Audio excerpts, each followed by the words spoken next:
Успяхме ли да оправим пълната катастрофа, която представляваше този компютър? Обещаната втора част и резултатите във видео започват сега.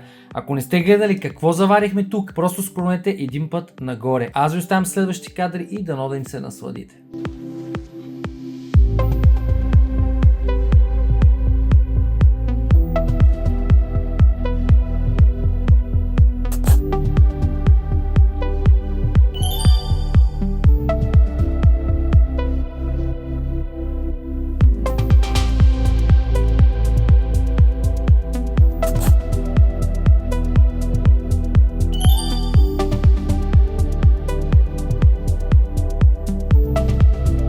Ако и вие, скъпи приятели, имате нужда от обслужване, профилактика, диагностика, сервизиране или сглобяване на нов компютър, просто ни потърсете. Линк към сайта ни, телефона, адреса, всичко е оставено в описанието и под всеки един клип. Бъдете здрави и ще се видим отново в следващото видео. Чао!